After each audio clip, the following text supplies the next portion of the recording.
How much legal trouble is Donald J. Trump really in? Are indictments imminent? What will the charges be? Will it make any difference in the race for the presidency? Welcome to the Bulwark Podcast. I'm Charlie Sykes, and this is our new episode of our companion podcast, The Trump Trials, that we feature every Thursday in partnership with Lawfare. And joining me again this morning, Lawfare's editor-in-chief, Ben Wittes, the author of the invaluable Dog Shirt Daily newsletter. Ben, welcome back. Thanks. It's been a big week. And it's going to get bigger, especially when we have these signs of the apocalypse over New York City. Do you have the smoke in D.C.?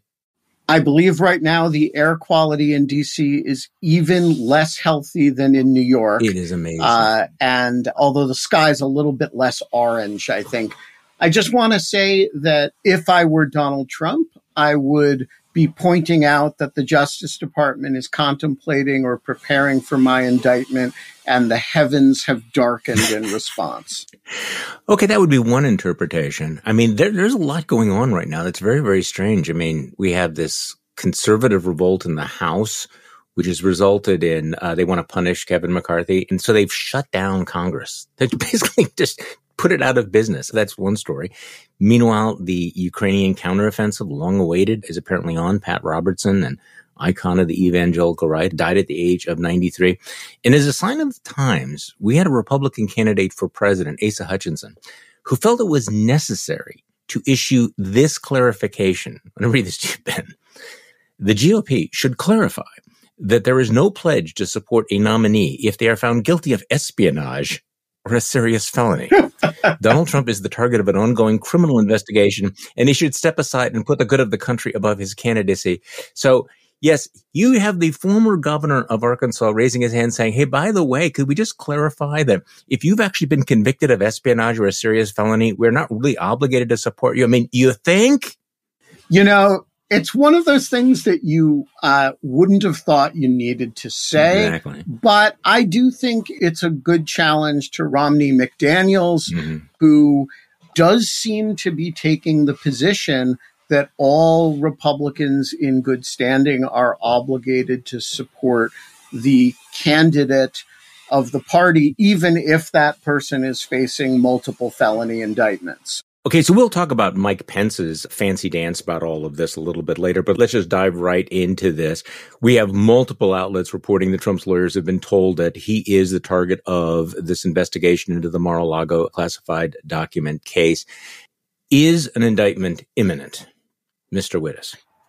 Yes, It is imminent, and I think the signs of that are very clear. First of all, multiple press reports have indicated that Trump received a target letter. For those who are not familiar with the way federal prosecutors work, you only issue a target letter to somebody who you have already made a decision that you intend to indict. That's actually the meaning of the phrase target in this context, is somebody whom federal prosecutors intend to seek a grand jury indictment of. And so to report that Trump has received a target letter is to report that federal prosecutors intend to bring a case against him. Secondly, as a general matter in federal practice, a target letter precedes an indictment by a short period of time. It's not like you issue a target letter and then you do the investigation. Generally, prosecutors will keep people as what are called subjects of an investigation for as long as they can.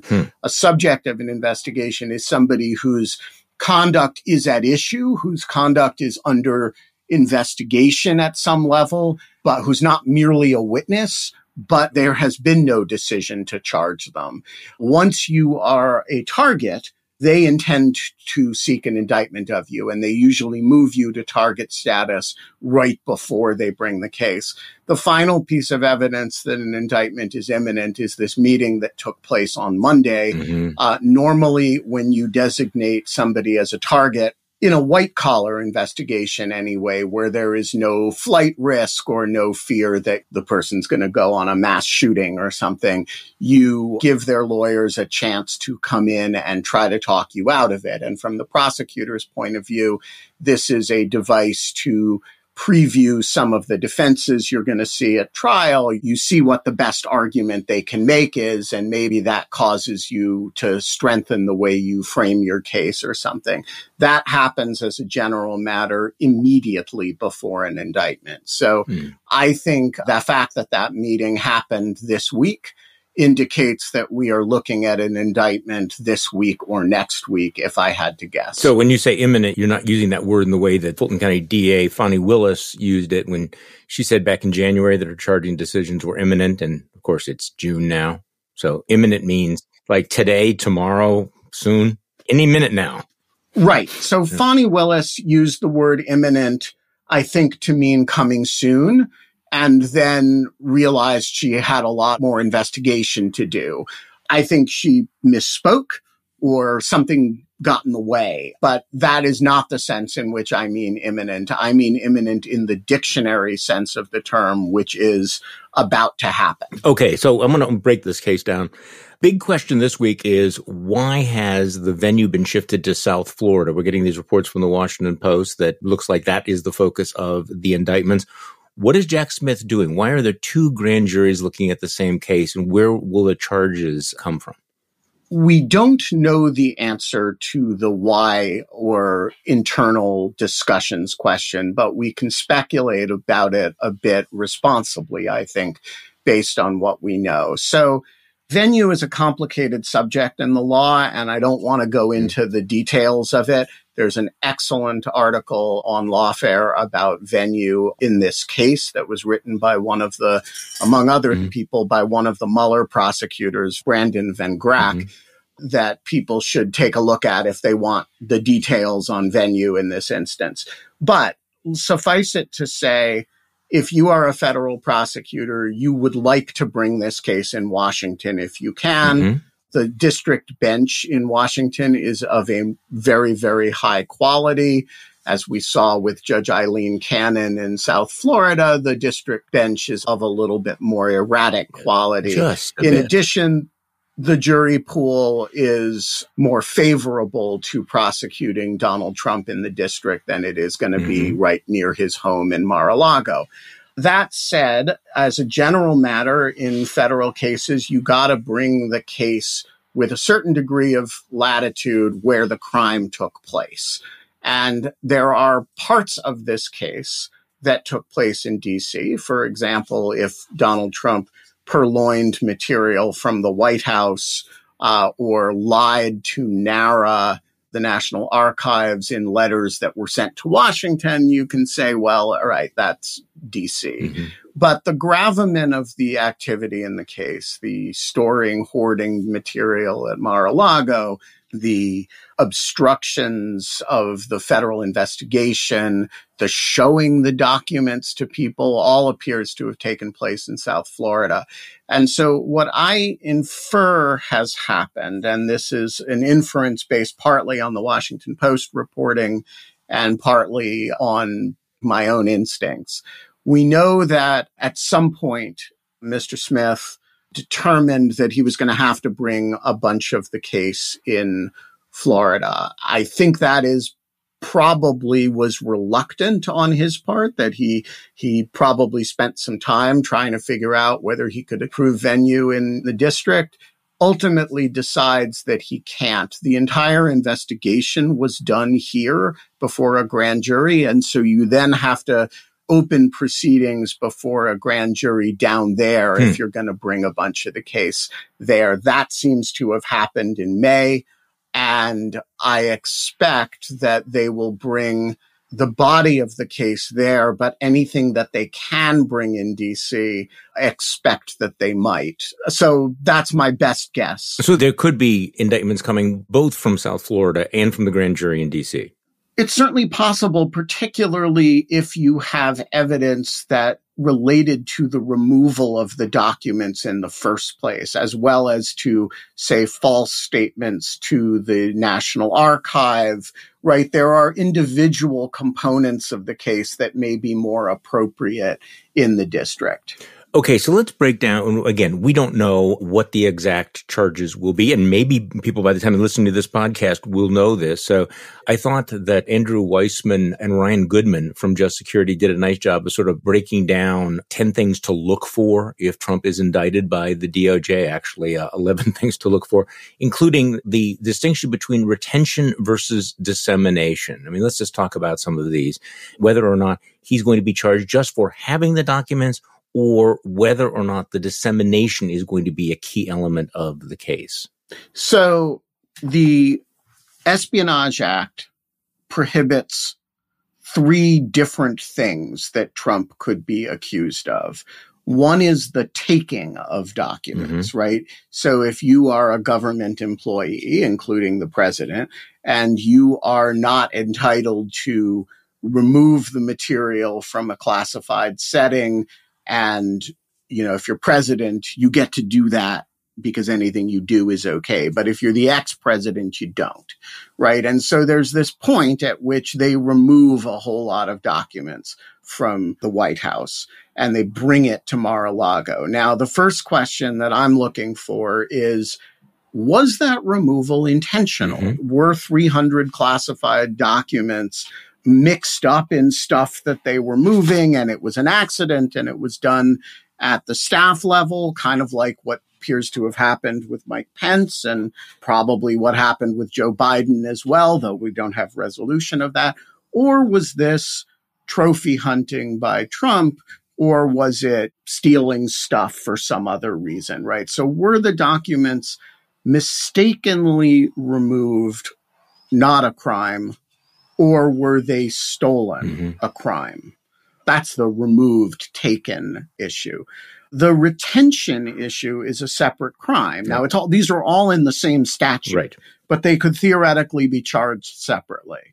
If you take a bunch of stuff by accident, we pack up all the boxes, the classified documents are in the material, like with the White House souvenirs and the other documents and the MAGA flags, right? And you pack them all up to Mar-a-Lago, and then you're unpacking and you discover, oh my God, there's 300 classified documents here. You have a positive obligation to give those back. So what happens when you discover that you have them, if you discover that you have them and you don't return them? That's the retention issue. A subcategory of the retention issue, which is the area that we know they are extremely vulnerable, is at some point the National Archive gets in touch and says, wait a minute, we think you have a lot of national security information. You need to return it all. And they willfully do not return some of it. I don't have the statute in front of me, but there's specific language in the statute about retention when you are required to return it. That's a third possible espionage offense. And then the most serious of them, because it's the one that actually looks like spying, right, is dissemination of the material to third parties. Because remember, if you think about what the Espionage Act is about, it's about protecting the material from dissemination.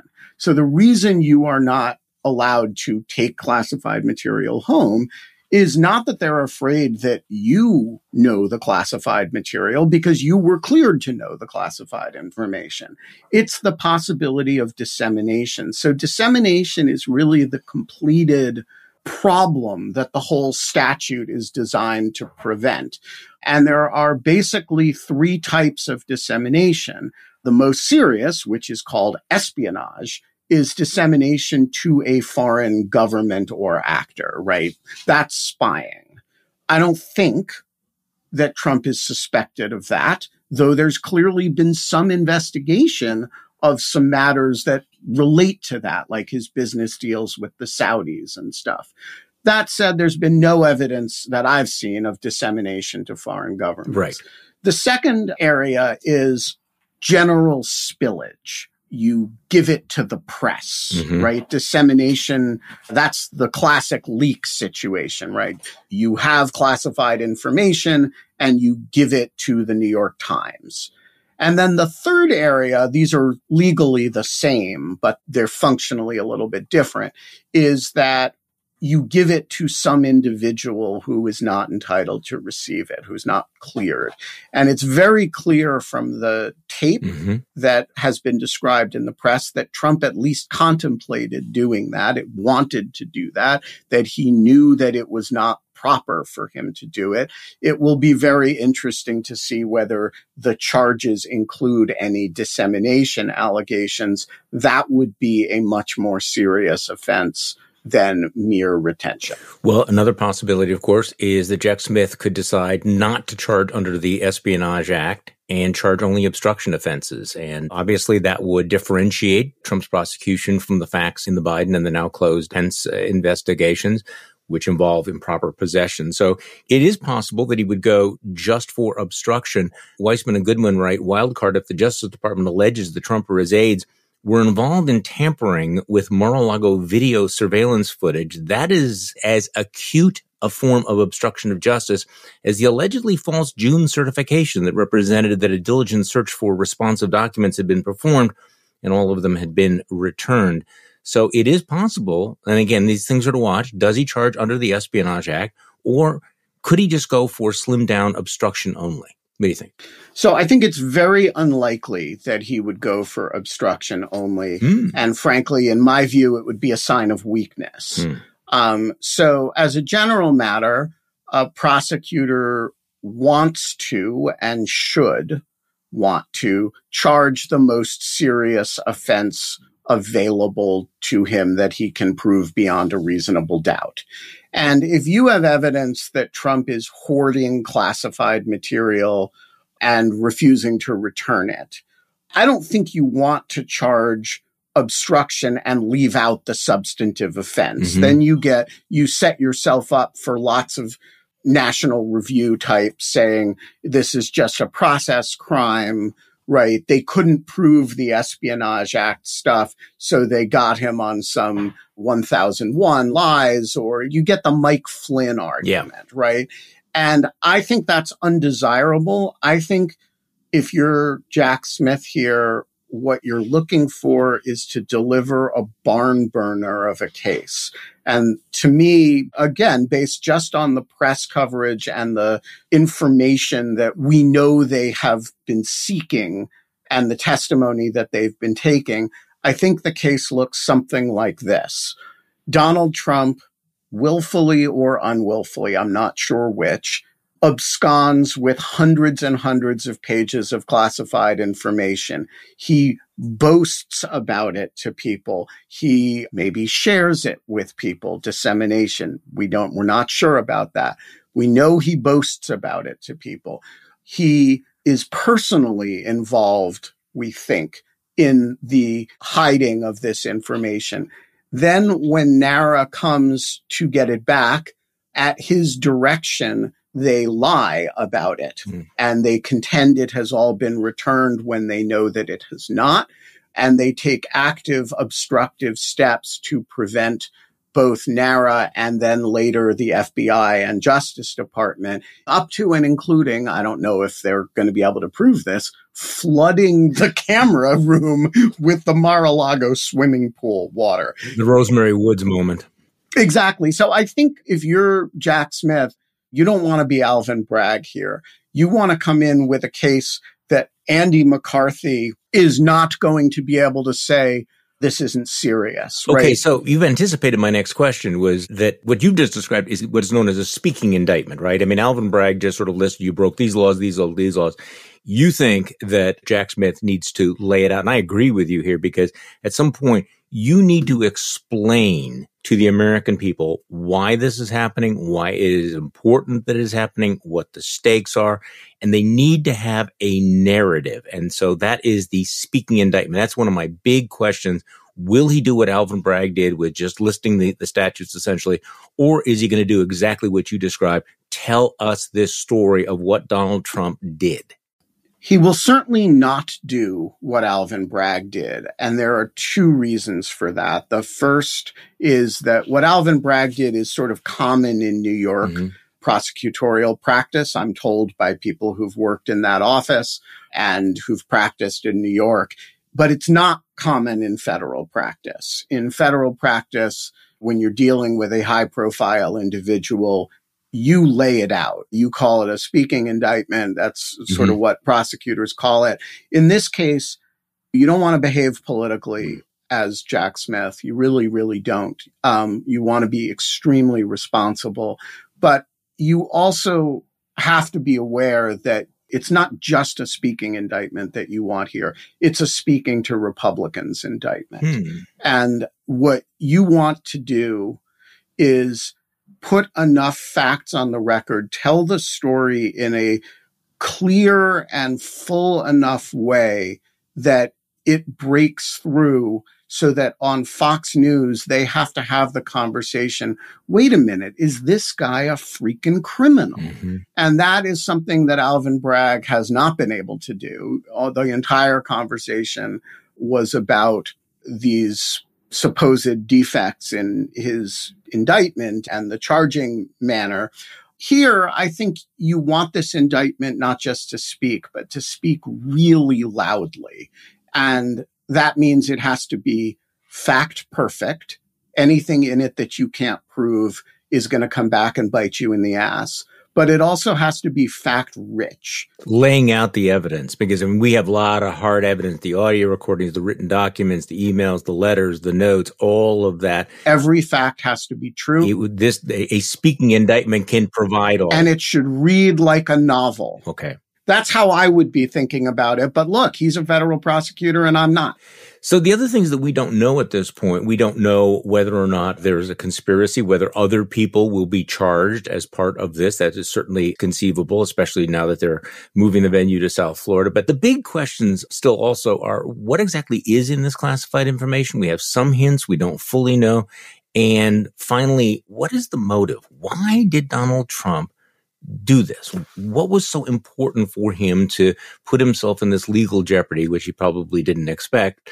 So what is in those documents and why did he keep them? And I think that's going to be relevant, because if it turns out that they're a bunch of nothing burgers and stuff, obviously that's going to will generate certain blowback. On the other hand, if it does turn out that they are military plans or that they are records about nuclear capacity, that's a BFD. And that will be much, much harder for the Fox News folks to dismiss as trivial.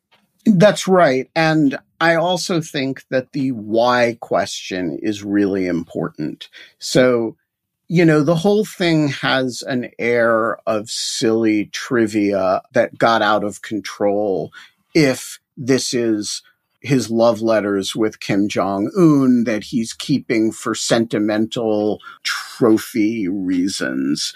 Then if there are substantive documents that he's keeping for reasons that he has something he wants to do with them. And the one of the significant features of the conversation about the Iran war plans document was that he seemed to be retaining this material. Having retained this material, he wants to use it for Mark Meadows' autobiography, right? He wants to use it for some strategic purpose. That is really, really a no-no, right? The ultimate no-no is you want to use it to give to foreign governments in exchange for $2 billion for your son-in-law, right? But I don't actually believe that's what happened.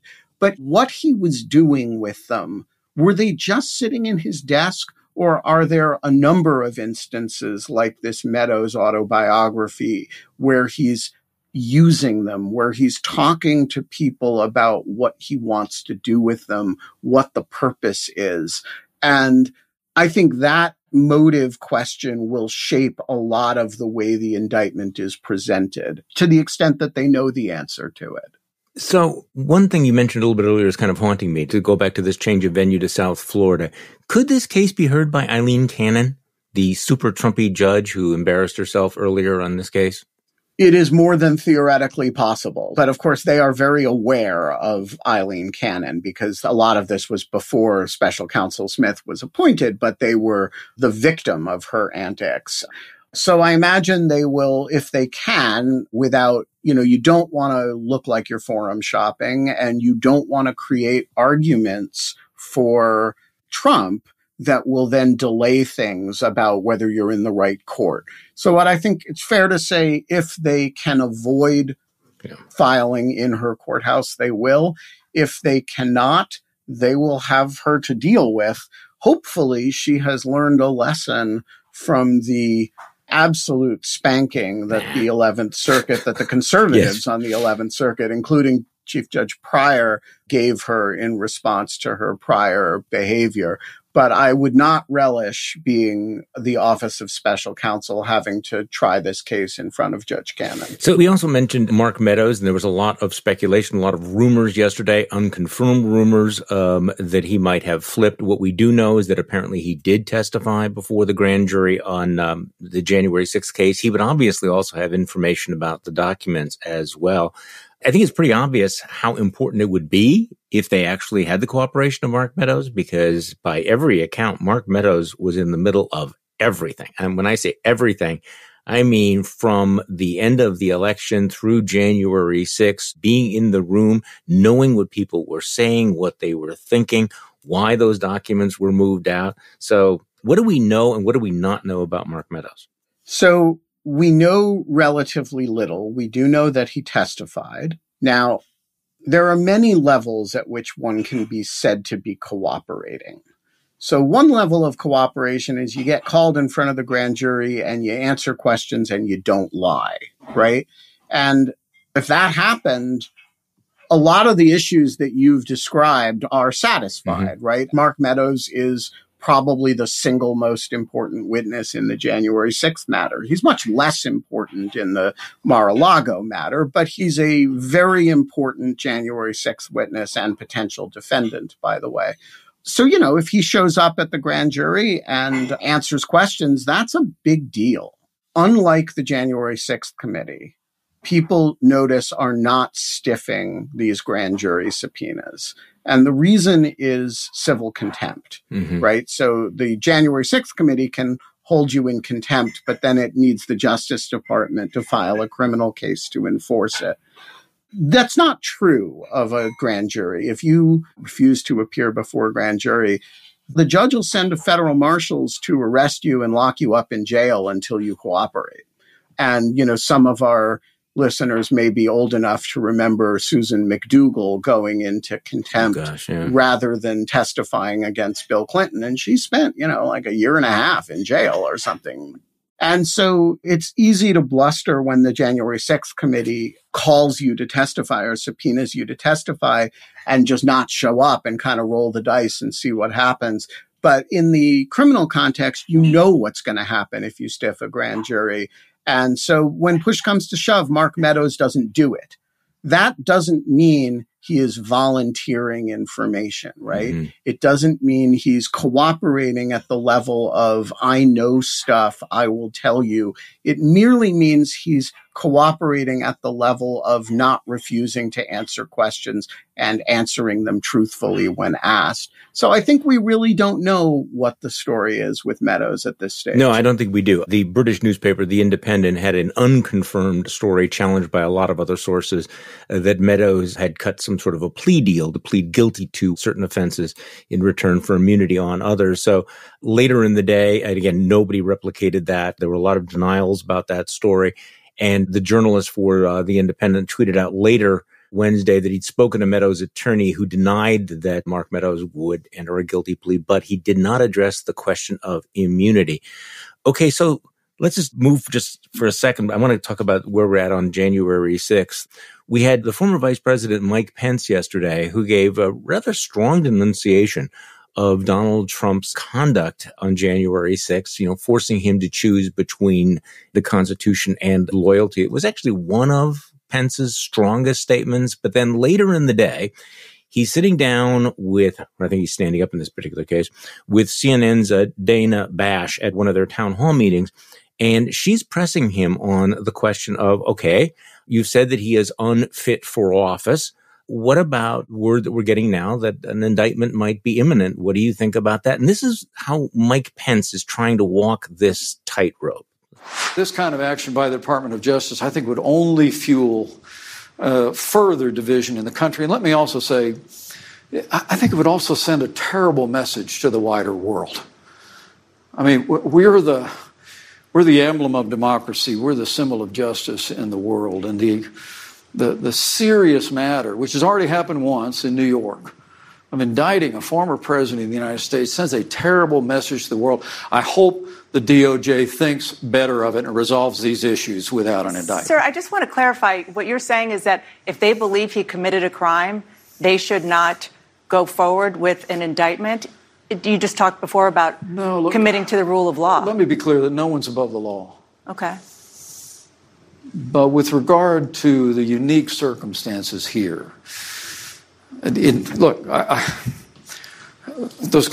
had no business having classified documents in my residence, and I took full responsibility for it. President Biden had no business having them in his residence from when he was vice president as well. And the same with former President Trump. But I would just hope that there would be a way for them to move forward without the dramatic and drastic and divisive step of indicting a former president of the United States. We've got to find a way to move our country forward and restore confidence in equal treatment under the law in this country. So, Ben, what do you make of that? Well, there are two important things that Mike Pence didn't say in that. One is, does he think Donald Trump committed a crime? Mm-hmm. And notice that he didn't say, I don't believe Donald Trump committed a crime. The second thing he didn't say, and he struggled with this, and Dana Bash kind of calls him on it, is, are you saying there should be impunity for former presidents when they commit crimes? Exactly. Great question. And his answer is, I would hope there would be some other way to resolve it. Well, I actually don't. Yeah. I think it's a good thing that we've never had to prosecute a former president before. By the way, the only reason it's true is that Richard Nixon was pardoned by Gerald Ford. Jaworski was prepared to indict him, and the grand jury wanted to indict him. So Nixon certainly would have been indicted, but for a presidential pardon. So the rule is a rule with certain important exceptions. And of course, two former vice presidents have been prosecuted, Spiro Agnew and Aaron Burr. At least. So I don't think the rule is quite as firm as Pence seems to say it is. But look, to the extent that it is, I am grateful to the 44 other non-criminal presidents who did not commit crimes after they left office. And to lay that at the feet of prosecutorial restraint assumes that there was this sort of unprosecuted crime wave among former presidents. Well, I just don't know. What did Ronald Reagan and Jimmy Carter do after they left office that warranted prosecution? In his years out of office, was Harry Truman, robbing liquor stores? Come on. And so most presidents don't live that long after they leave office because they tend to be older. They don't tend to be engaged in crime sprees. Donald Trump leaves office and he's committed multiple felonies since leaving office. Is Pence really suggesting that should be merely subject to political criticism? So I have some sympathy for the predicament Pence finds himself in, where he did a courageous thing and is loathed for it by Trump's supporters. He wants to appeal to those supporters, which is, of course, a fruitless endeavor. So he can't be as full-throated about the denunciation of Trump as you sort of suspect he would like to. Yeah. That said, he talks himself in bizarre circles, and what he's saying doesn't really make any sense.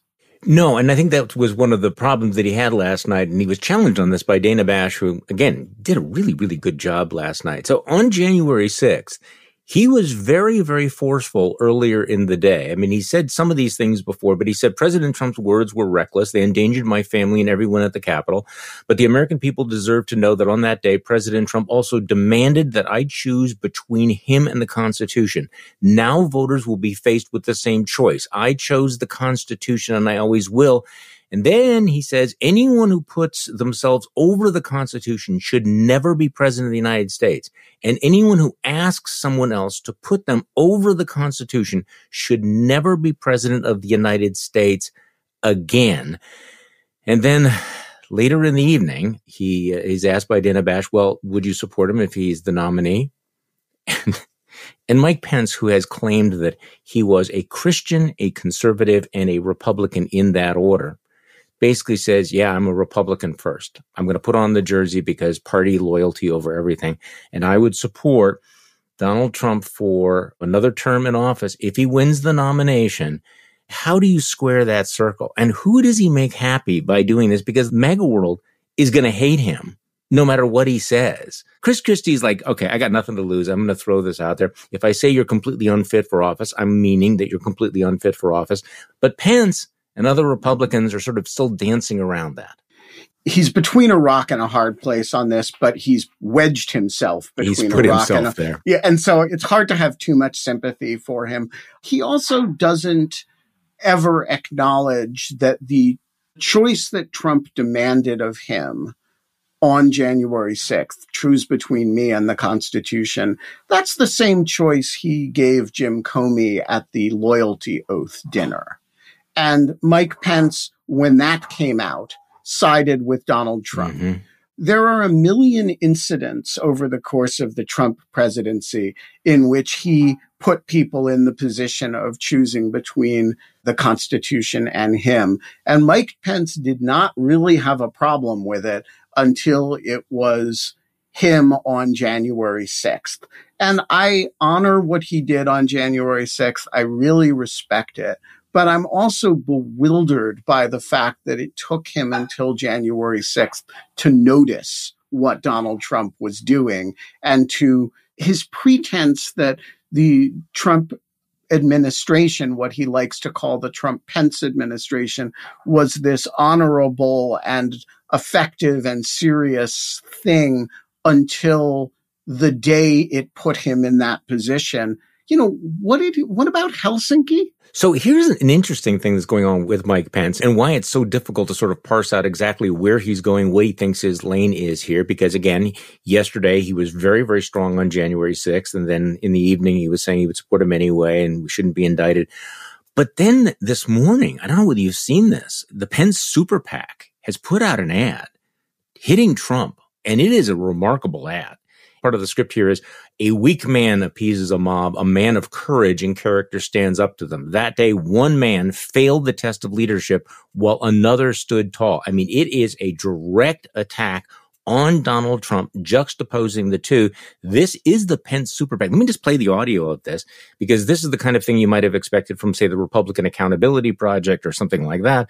And yet Mike Pence is launching this ad. So he's doubling down on making 1/6 central to his attack on Donald Trump. Let's play the audio of this. A president begging him to ignore the Constitution. A mob shouting for him to die. And an anxious nation watching for one man to do what's right. A weak man appeases a mob. A man of courage and character stands up to them. That day, one man failed the test of leadership, while another stood tall. And since then, this so-called leader has continued to abandon our conservative principles. Now, with a woke mob trying to take away our freedom, we need a president who won't flinch, who won't try to cut deals with our values. A president with the courage and the faith to lead us through turbulent times and keep America the beacon of freedom for all mankind. Mike Pence for president. Committed to America PAC is responsible for the content of this advertising. So, damn. I mean, so I think that would be a terrific ad for Liz Cheney. Mm-hmm. All the praise of Mike Pence for what he did. But the problem with that ad for Mike Pence is that, first of all, this Republican primary is not going to be won by campaigning on having done the right thing on January 6th. It's likely to be won by people who record videos with the January 6th Convict Tabernacle Choir. It's not going to be won by saying, I did the right thing on January 6th. Moreover, it only begs the question, then why have you done so little since then? Why have you tried to keep a foot in both worlds. Why aren't you Liz Cheney? Yeah, why did you not testify before the January 6th committee? Why are you still saying you would support him in a general election? Look, I'm glad he's running this ad. Somebody ought to run this ad. I think it's a good ad, so pat on the back. We'll give him a cookie for that. But I do think you're right, and I think that you're going to see that playing out. He just has such, he's almost schizophrenic when it comes to this issue, because at moments like that, listening to that ad, he recognizes one of the central moments in his history and the real dividing line between him and Donald Trump. And then the rest of the time, he has been backpedaling and he's been distancing it, and he goes back and forth on it. I mean, there's a real vacillation. Am I going to embrace that moment and explain how important it was? Yes, sometimes. Will I back away from it and downplay what should be my signal moment in my legacy? And he does that too. So who is he satisfying with all of this? But again, I'm glad he's running the ad. I agree with you. That's not going to win him Iowa. But it is interesting that over the last 48, 72 hours, you've had Republicans punch Donald Trump harder than they have punched him in 6 years. I mean, we have not seen anything like what Chris Christie did to him, and we have not seen any other Republican other than, say, Adam Kinzinger and Liz Cheney go after Donald Trump on January 6th. So maybe we're entering into, I don't know. I mean, maybe it's going to be the same old, but we have the indictments that are imminent. We don't know what the fallout's going to be, whether or not the cumulative weight of that is going to weigh on them. But we are seeing Republicans willing to punch at Trump in a way that was not totally predictable, that they would hit him and hit him this hard. I agree with that. I also think the Georgia case matters here for a very specific reason. So we don't know what's happening with the federal January 6th investigation. Unlike the Mar-a-Lago investigation, it has been something of a black box. Yeah. We see people going in to testify. We kind of contract the subpoenas a little bit, but we really don't know where they are. We do know where Fani Willis is, even if she doesn't quite understand what the word imminent means. We know she's bringing charges this summer because she's essentially said that.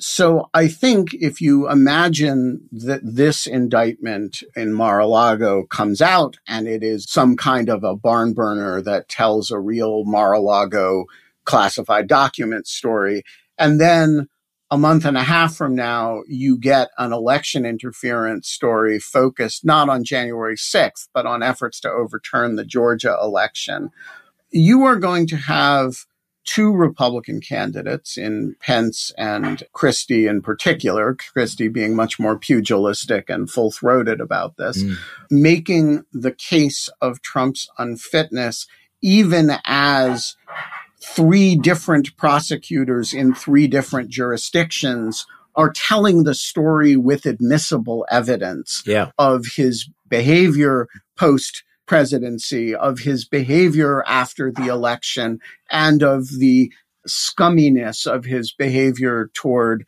paying off porn stars. And also, I think that the conventional wisdom is that nothing ever matters, but there's some polling data that would suggest that maybe some of this could change the dynamic. So, for example, I think you got a YouGov poll recently, did kind of a deep dive, and this relates to a second Trump indictment. 65% of voters say that taking highly classified documents and obstructing efforts to retrieve them is a serious crime. That's a big number. 2/3 of Americans think that's a serious crime. 63% say that committing a serious crime should disqualify a candidate. 50% say both of those things. So the electoral threat of another Trump indictment is a real thing. And you are seeing, but again, we don't know. This is, to say it's uncharted territory is understating it rather dramatically. Right. And there's a very important element of the public opinion data that we don't have. We have seen Trump's resilience against investigation. And, the whole Russia investigation, the impeachment stuff. But we have never tested what happens when you actually have a prosecution of Donald Trump. And how that affects public opinion. And I don't know the answer to that. I'm not saying there's a breaking point after which he gets abandoned. I'm really not saying that.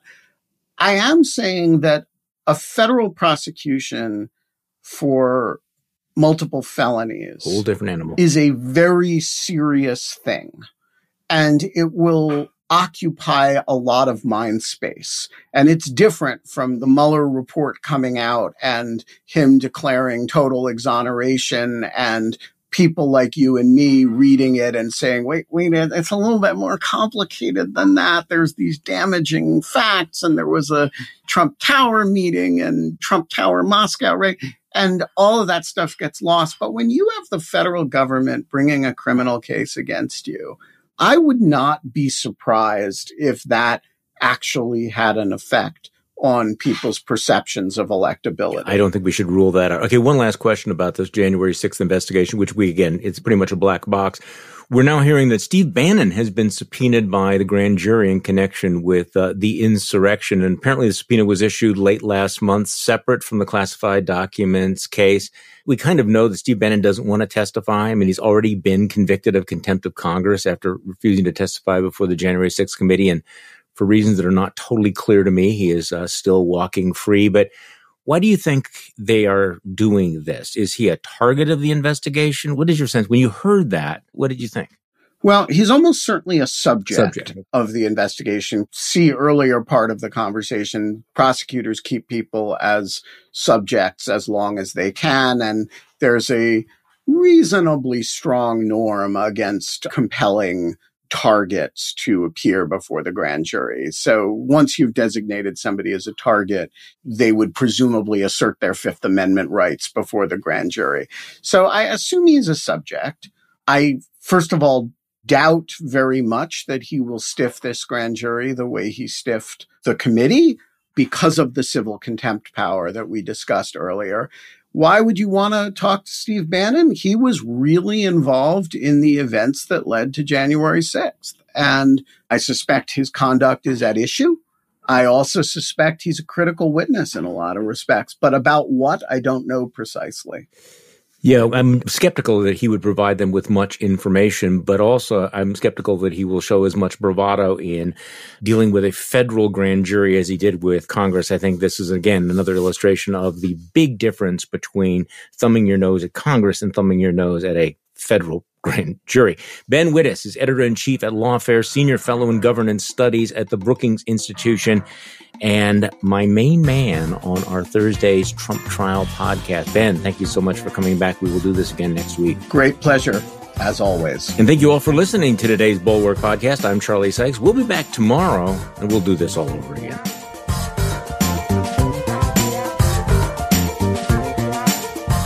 The Bulwark Podcast is produced by Katie Cooper and engineered and edited by Jason Brown.